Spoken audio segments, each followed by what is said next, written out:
Разговараме на тема искуство, на тема дообразување и на тема можности за младите надвор од нашата земја, но сепак одлука да се вратат кај нас во Македонија и се она што го виделе, стекнале како искуство да го применат тука.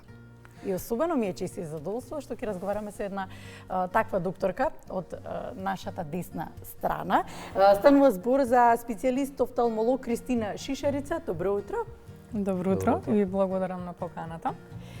Чест и задоволство е кога зборуваме со некој млад човек, особено во денешното секојдневие на дигитална ера која што ја живееме, можности кои што ги имаат младите, отворени граници и сепак да се врати тука кај нас и да работи тука кај нас, тоа некако навистина е задоволство да го слушнеме прво и ќе прашаме и што всушност беше како одлука да се одлучите на таков чек.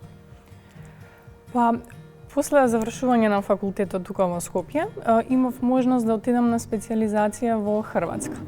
Таму поминав одреден период и по завршувањето на специјализацијата се одлучив да се вратам назад, бидејќи имав добра прилика да си го продолжам патот по кој што сакав да продолжам, а тоа е да работам во хирургија, во офталмологијата. Така да пред се тоа беше главната причина зашто сепак решив да се вратам назад. Можностите тука и вратите тука. Хирургија, дали е тоа врвот на лекарството, на докторството? Дали е тоа она што го сонува секој млад човек кој што ќе се запише прво во средното, а потоа и на факултетот по медицина?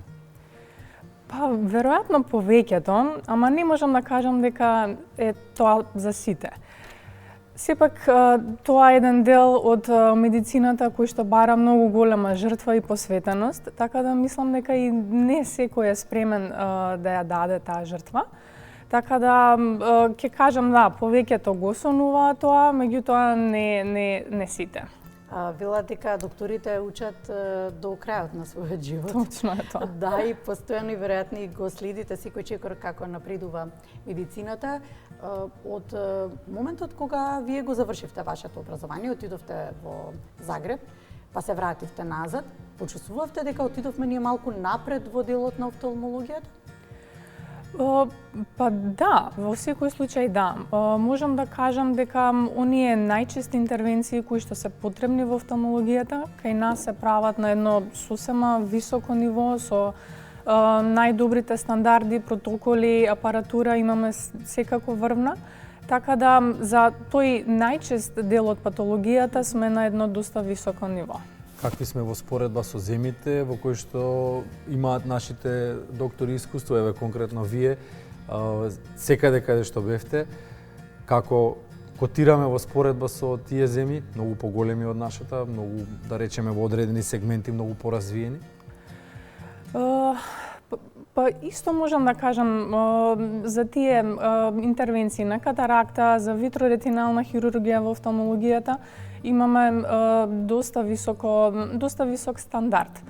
Сега, има делови од офталмологијата кои за жал не се толку развиени и за жал Кај нас? Да, кај нас. Како например дело за трансплантации на рожници, доколку се потребни, многу помалку се работи тоа кај нас и за жал за овие интервенции пациентите треба да одат некаде надвор од нашата земја. Така да, меѓутоа мислам дека се работи за да се унапредиме во тие делови и сегменти. Така да, во иднина мислам дека доаѓа некое подобро време во секој случај. Добро, тоа е добро да се слушне. Ќе ве прашав прво зошто ја избравте офталмологијата, но кога слушнав каде се сте имали искуство да работите и сега не знам кое прашање повеќе сакав да го слушнам одговорот. Имавте понуда, веројатно, или вие сами сакавте да отидете во Египет и во Индија, да имате можност да работите? Јас сама сакав. Зошто прв пат слушам дека некој од делот и областите на офталмологијата бил во Индија и во Египет? Тоа беше, да кажам, наједноставниот начин да се почне со хирургијата, бидејќи во овие земји во болниците постојат програми каде што доколку некој е заинтересиран може да дојде и да почне да се усовршува во било кој дел од офталмологијата е заинтересиран. Така да јас самата направив едно така подетално истражување, контактирав многу болници во Индија конкретно. И најдобра ми беше таа понуда од се вика Агарвалс болницата, каде што и отидов. Тоа е таму на доста голема позната болница. И бидејќи Индија е една многу населена земја и има многу голем број на луѓе, со тоа има и многу голем број на потреба од и доктори и од хируршки интервенции. Така да има специјални програми каде што во многу контролирани, да речем, услови под многу добар надзор на професори и многу добра едукација може да се почне со таа хирургија. Така да кога отидов и кога почнав да работам, бев навистина јас самата од себе многу изненадена како е кога во ни такви услови дури и самиот можеш многу убаво уште во старт да ги работиш сите тие случаи кои што ти ги даваат. Така да отидов заради тоа што беше тоа една многу добра можност да почнам со работа во хирургијата. Добро, бариери не постојат. Јазикот на медицината е универзален, тоа е тоа, нели, терминологијата и слично. Меѓутоа, првиот контакт со колегите, од кои што треба нешто да се научи, е секако вербалниот, нели? Освен видот, со окото прво регистрираме се околу нас. Како ти одеше комуникацијата и учењето на туѓ јазик, ќе кажем? На англиски беше комуникацијата. Се разбира, да, се разбира. Секако. Така да не голем, скоро целата сите оние со кои што јас имав контакт знае англиски. Така да тој дел од комуникацијата ми одеше на тој начин. А точен е тој акцентот и на гласокот точен е за индијците. Добро, видимо интересен акцент има. Дека е интересно и да се слушаат, да, добро. Но како реагираат пациентите кои што знаат дека ги оперирала нека докторка која што е од земја многу далеку и веројатно не ни слушнале? Многу мала една населба во еден град во Индија. Добро. И веројатно и не ни знаеле или знаеа од каде доаѓаш? Не, немав јас некој многу голем контакт со пациентите пред и после интервенцијата, односно само за време на операцијата беше тој контакт. Нема дури ниту некаква комуникација, значи само се прави операцијата, они си одат и понатаму се разбират. Така, со поглед, со поглед. Добро, Египет? Египет, таму отидов за една друга едукација, тоа е во делот на витроретиналната хирургија. Исто така тоа беше на моја иницијатива, односно тоа ми беше период каде што сакав навистина да добијам основа за она што сакам во иднина да го работам. Така да во Египет најдов болница и еден доктор кој што е навистина познат и многу е добар во тој дел од офталмологијата, така да стапив во контакт со него и таму исто отидов на одреден период за да работам баш тој дел од офталмологија. Добро, не ти е шок културолошки, да кажеме, трансферот од ова поднебие во она таму азиското далеку некаде, па тука некаде блиску, меѓутоа тоа се овие три места се три различни димензии. Како се снаоѓаше во, сепак нели освен работата треба и да живееш, така како се снаоѓаше во просторот и во времето таму? Па мислам дека успеав многу добро да се снајдам. Навистина станува збор за една сосема друга култура, традиција, начин на живот. Нормално дека во почетокот е шок сето тоа да се види. Меѓутоа со текот на времето се навикнуваш. Конкретно во Индија останав 5 месеци. Така да за тој период стекнав и голем број на пријатели таму, како народ се многу добри, многу ме прифатија убаво. Најголем проблем беше околу храната, морам да признам, сосема друга храна имаат и јадат многу зачината храна. Така да во почетокот се снаоѓав со одредени Преживеа. Со чипсови. со чипсови буквално. Чипсови, чоколади, пици. Веќе кога после да речам четвртиот, петиот месец на вистина добив и некоја верзија од мирисот, од тој зачин.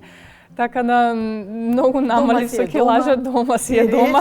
Добре, и Египет не е далеку од ваква констатација. И Точно. таму, со тоа што таму се други зачини, вкусови, мириси, Беше за степен подобро, имаше повеќе избор, имаше повеќе, да речам, западни ресторани со храна поблиска до нашата. поради туризмот, нели? Да, Што е да. сериозно развиен Така. во оваа земја која што е блиску до Европа. Добро, во делот на искуството, во делот на тоа да се обидеш со две, да влезеш и да оперираш во две различни процедури, што сметаш дека би сакала во кој дел ти да се развиваш, дека е твој домен, во кој дел ти се наоѓаш? Што работиш сега? Да, во моментов ја работам катарактната хирургија, така да Кај нас потребата е голема. Да, е голема, има голема потреба, така да во тој дел веќе, да речам, сосема успешно си го продолжив тука. Вториот дел за витроретиналната хирургија не го работам тука, со желба и надеж дека понатаму ќе продолжам она што го почнав, она што стекнав некои основи, да продолжам и со тој дел тука. Што значи ако на 40 и скоро 7 години вака го гледаш мобилниот? Скоро. Па скоро, ноември. Треба да се посети офталмолог. Не, најчесто е банална е причината, потребни се само очила за читање. Тогаш немој да се смееш затоа што јасно сам учила за читање. Не се смеам, ако се Да. смееш ќе те снајде, така што Ќе те снајде. се смеам. Многу често зборуваме кога е катарактата во прашање, многу често зборуваме за тоа повозрасните од која година треба да редовно да прават очни прегледи, но и по 30-та година некако работоспособно население, младите, веројатно и таа потреба за очни прегледи треба да ја прават многу порано, отколку порано како што било, нели, после 45-та и така натаму. Па што вели сегашната динамика, што вели праксата, од кога веќе треба да почнеме и редовни очни прегледи да правиме и што би значило тоа, на каков временски период би требало да бидат? Да. Па за оние луѓе кои што имаат некаква диоптрија, за жал во последно време на вистина тој број е многу драстично пораснат, посебно после пандемијата, кога многу бевме обкружени само со работа на блиску. Се види дека има многу голем пораст на таа, ние викаме миопија или кратковидност. Така да за луѓе кои што имаат диоптрија обавезни се прегледи еднаш годишно, да се види дали таа диоптрија стабилна, дали нешто се менува. Во детската возраст се препорачува преглед дечињата негде на возраст од 3 години, кога ќе наполнат секако треба да се родителите да ги донесат за да се види дали е све во ред. Да речам за здрави луѓе кои што имаат добар вид, велиме по потреба, меѓутоа најдобро е на отприлика неколку години сепак и рутински да се направи еден преглед. Добро, имам едно македонско прашање. Како се нарекуваат тие таблите со буквите каде што не прегледуваат на систематски? Најомилените. Снеленови табли се викат. На тој начин го тестираме видот, нели? Сите се исти? Не, има различни. Она што кај нас најчесто се употребува е таа снеленова табла. Меѓутоа распоредот на буквите на сите е ист. Да, треба да биде точно. Дали знаете дека ги учиме напамет? Ако е прашање да го научам. Дали знаете менуваме. дека ги менувате или не? Ги менуваме. Менувате ги добро. За него, ако дојде на преглед, сменете. Нова. Добро, и во, ајде сега веќе сме на крајот од разговорот и во контекст на денот, што пречи најмногу на видот, љубовта или виното? Или комбинацијата е страшна? Можам да кажам дека љубовта е убава работа, така да не би ја рекла како пречка. Алкохолот односно виното во големи количини не би го препорачала, во умерени секако не пречи. Ова би значило, луѓе, сакајте се и помалку пијте алкохол. Пите одговорно, консумирајте го одговорно. дарот од боговите во нормални количини. Благодариме за Вистина ти благодариме, навистина ни беше Гостувањето. задоволство. И мене благодарам на вас.